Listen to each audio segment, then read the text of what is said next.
So last time we were talking about the likelihood of the um, internal staging versus the likelihood of the external source of some of this crime scene evidence.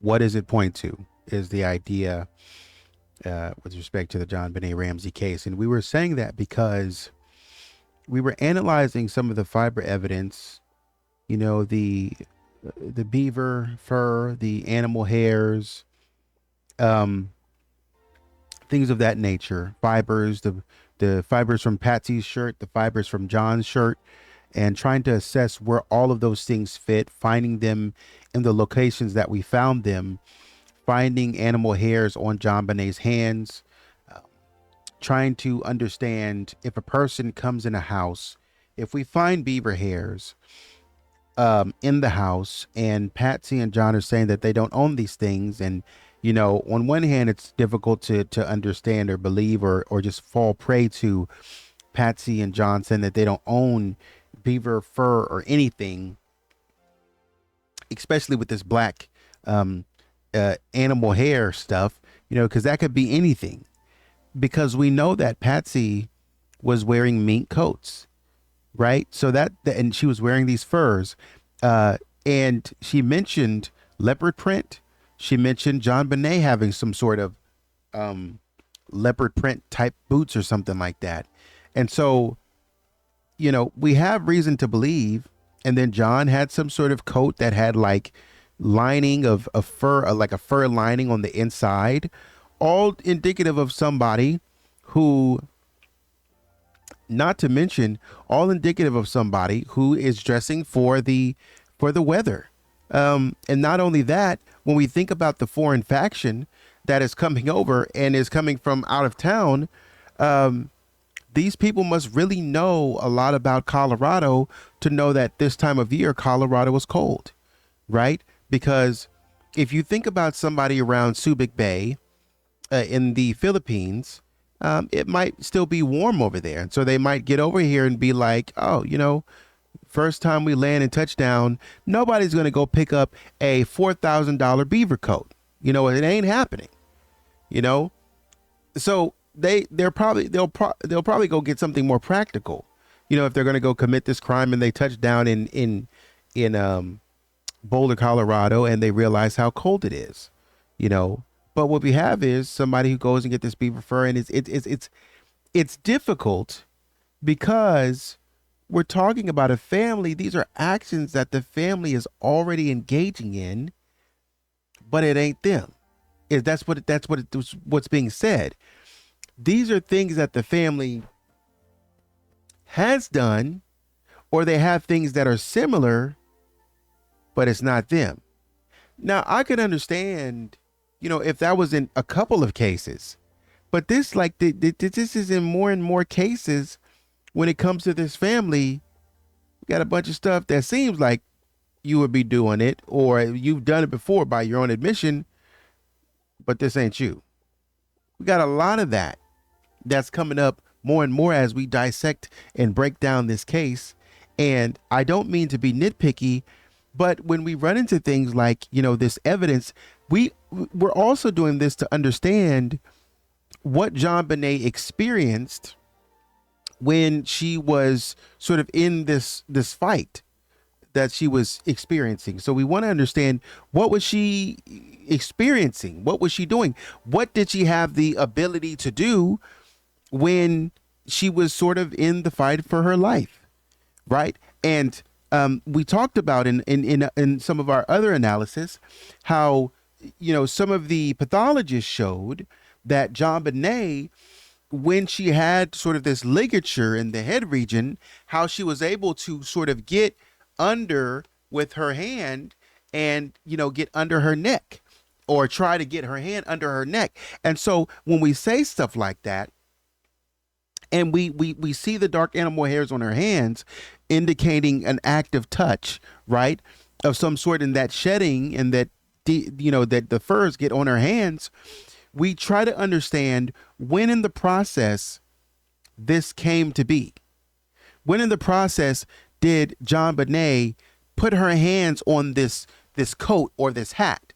What part of the body of this person would she have had access to put her hands on it, to kind of try to say, okay, JonBenét was picked up, and she responded by grabbing on to the body of this person.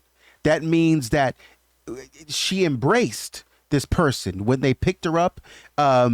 She would have embraced them and got a handful of fibers from the fur, right? And so that would mean that if she did that embrace, that means that in some sense that she brought them close. So what does that mean when we're told the story of the stun gun, and how maybe we're being told, or it's being insinuated or indicated to us, that JonBenét was feisty. She would have been feisty. She would have been fighting.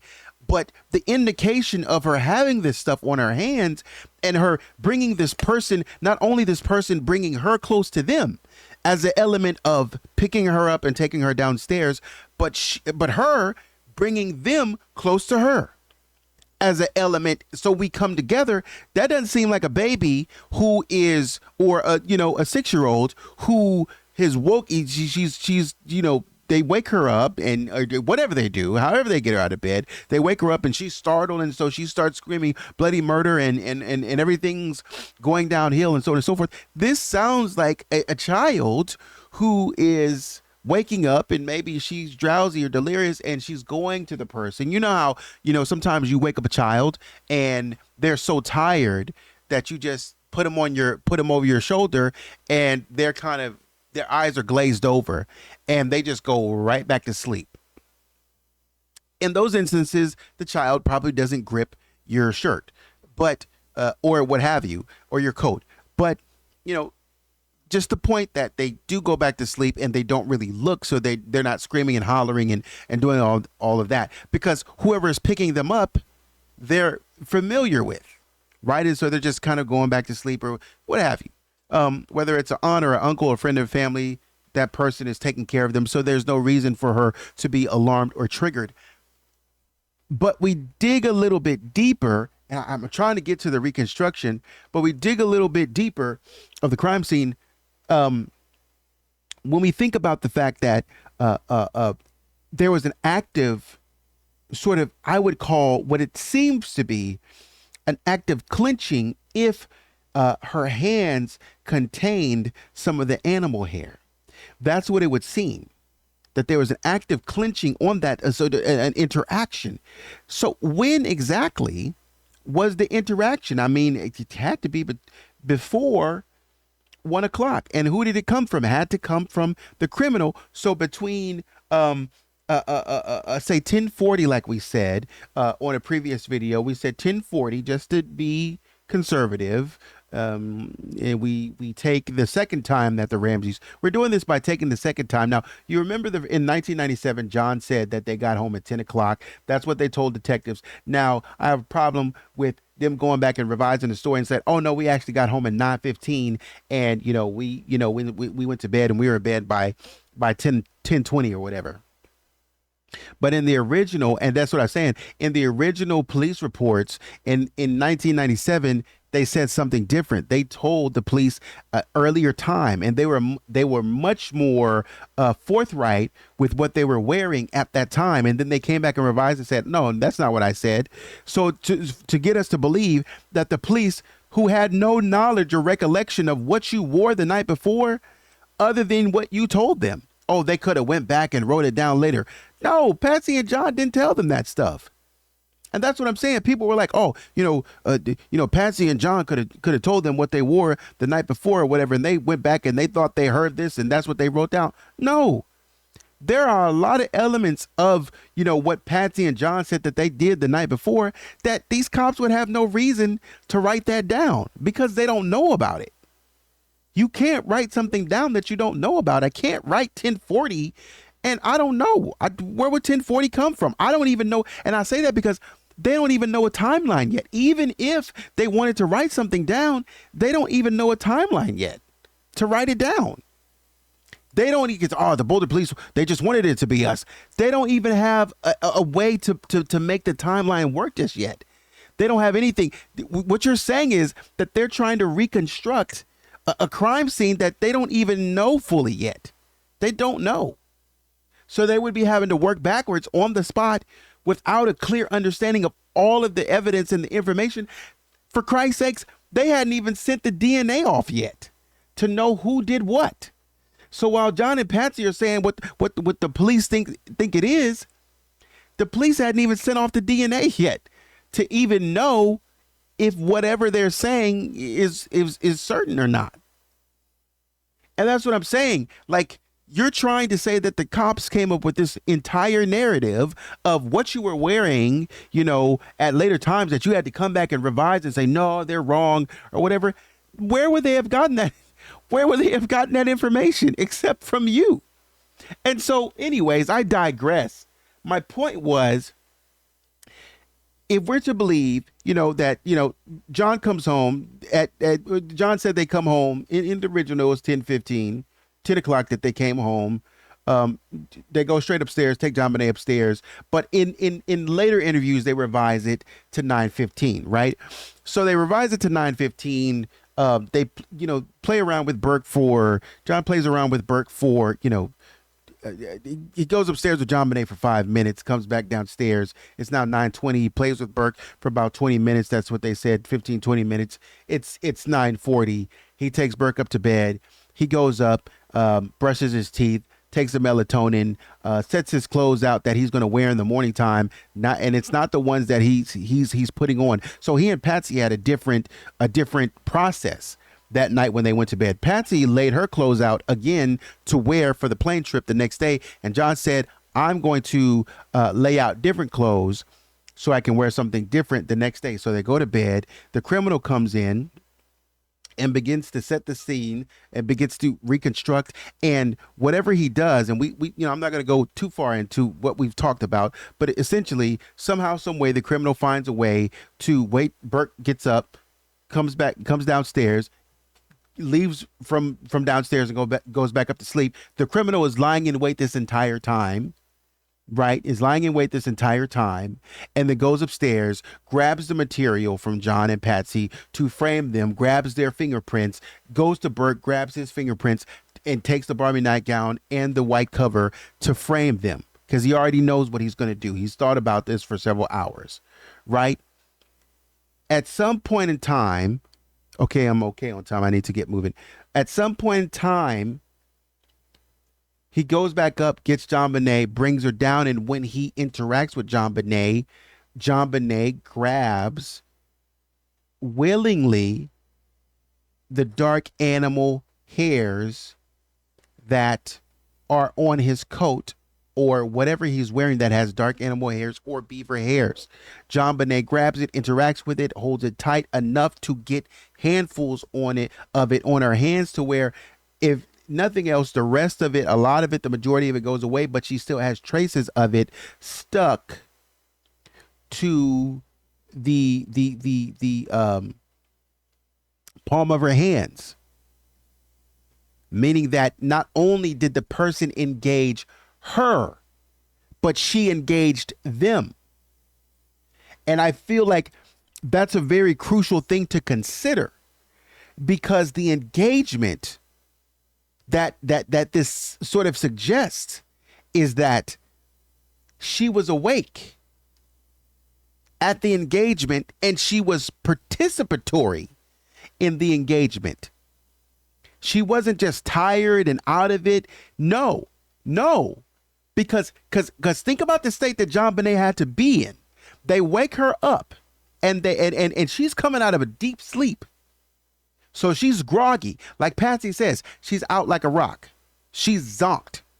That's the state. You guys, you understand what it's like to be in REM sleep state. And I believe maybe that's what JonBenét was in. REM sleep state, that means she's deep sleep. She's in La La Land, and she's so sleep that, when somebody wakes you up out of that sleep, you're really groggy. You're out of it. It takes you a while. You stumble around to try to get your bearings. You're really tired. I mean, you're really tired. And it's hard. This is where, and that's why they say JonBenét at the way that at the, the kind of sleep state that she was in, they wore her out that day. She was very tired that day. And that kind of sleep state that she was in means that anybody who woke her up probably wouldn't have needed a stun gun, because they would have just picked her up and put her over their shoulder and taken her down. It would have been no trouble. So there would have been no need to pick up and use a stun gun. Number one. Number two, JonBenét, in order to go downstairs and eat pineapple and be cognizant enough to sit at the table and be cognizant enough to grab and engage with the coat that the person was wearing tight enough, would have had to be awake enough, which means that we need some runway time. We need some runway time. We need some leeway to we need some time to give us that says she must have been awake 5-10 minutes, enough to shake the cobwebs off. That's what has to be the case. Because other than that, she can't just wake up from a dead standstill from REM sleep and all of a sudden be 100%, pop out of bed and be ready to go. No, she's groggy. So the signs kind of point to the fact that JonBenét was up in some capacity, and that the stun gun was not needed, right? The stun gun served no purpose, and there was no stun gun there because it's not needed. You're not going to wake the girl up, take her downstairs. You're not going to wake the girl up, stun her, and then take her up downstairs and then wake her up again. That's not going to happen. And that's what I'm saying. I know people tell people about this dumb stun gun theory. That's stupid. Nobody is going to stun gun a girl right there to keep her quiet and then walk down a flight of stairs and wake her up to feed her pineapple again. That's dumb. Nobody's going to do that. You must be kidding me. You cannot be that easily bamboozled. But that's what we're expected to believe. But JonBenét somehow, some way, at some point in time, interacted, engaged with this person at a time when her hands could be utilized. Both of them could be utilized to interact with this person who was wearing the beaver fur. I got to get going. And that's the problem. When did that take place for us to get to a place in which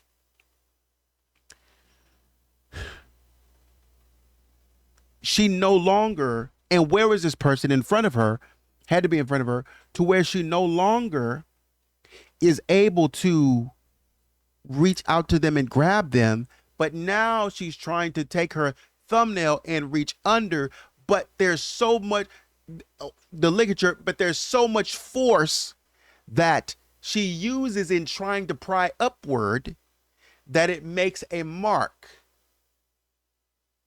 And she pushes in even more to try to make the mark and try to get to the place to where she can suspend the ligature.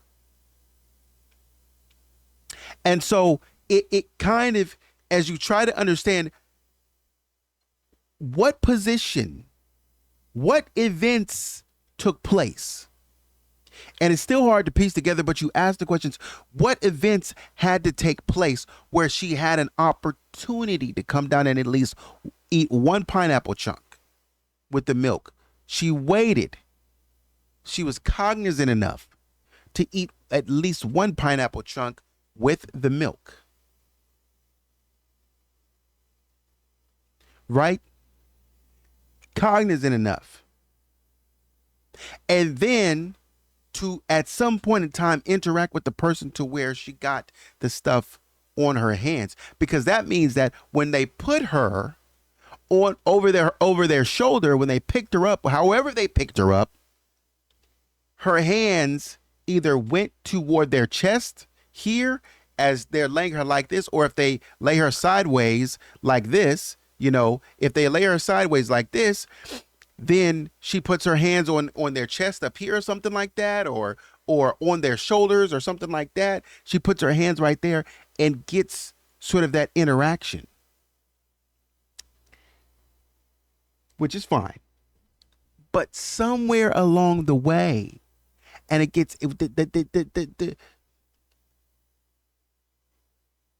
we start to tangle the web a little bit deeper, because JonBenét supposedly had unidentified male DNA under her fingerprints and inside of her, slightly on the outside of her long johns and on the inside of her long johns, meaning not only did she touch the garments of the person, but she was able to then touch the skin of the person in a way that not only were was her DNA under her fingernails, but it was his DNA under her fingernails, which means that this person was exposed enough for JonBenét to touch their skin and get a nice clawful of their skin. So the person apparently wasn't trying to hide who they were. The person apparently had no problem walking out in the open and making it known what they looked like and stuff like that, because we think about, the ideal person that we're thinking about is somebody who's in the ski mask and who is in all black and not wanting to be seen. And what we're getting, the picture that we're getting, is something very opposite. Is something that someone who did want to be seen or who didn't mind being seen. That's the kind of the picture that we're getting.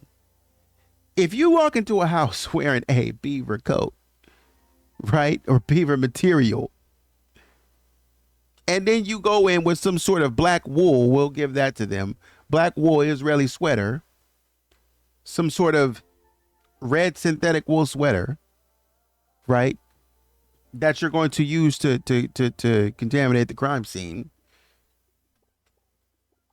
That means, and your hands or your wrist or your neck or your face or whatever, enough for JonBenét to claw into, and not even clawing hard into it, but enough to dig into, enough to where you kind of get that incidental contact of some sort.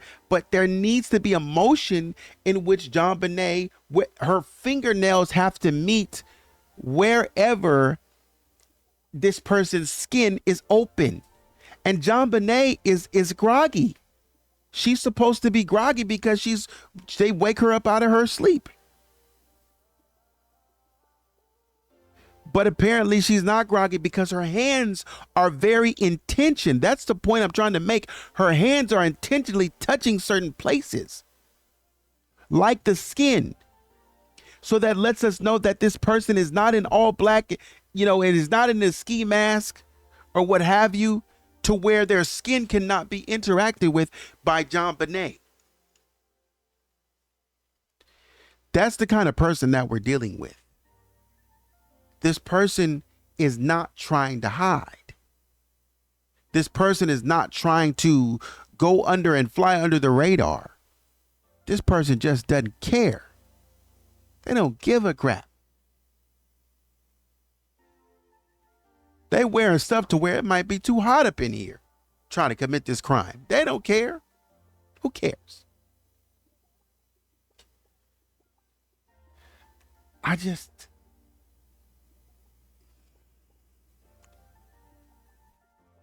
It doesn't make sense at all, because we're getting mixed signals about who JonBenét is interacting with. And maybe we're not maybe I'm reading it as a mixed signal and it's not really a mixed signal at all. I got it shut down. But it's not a mixed signal at all. But it is funny that the skin comes through, so her fingernails had an ability to touch or scrape or some sort to get sort of those skin particles, even if it's touch DNA. Able to get the fur on the hands. What was happening? What happened in that span? Right? Up to 12:30, what happened during that time period is the question we have to ask. how was she interacting with the intruder? Like, what was her state of alertness? Being able to touch these pieces of the body and these pieces of material. How was she interacting? Knowing this, how was she interacting with the criminal? That's what it's hard to understand. Let me know what you think in the comments. Like, share, subscribe. Make sure you're taking care of yourself. I'll stop it there. But until the next time, take it easy.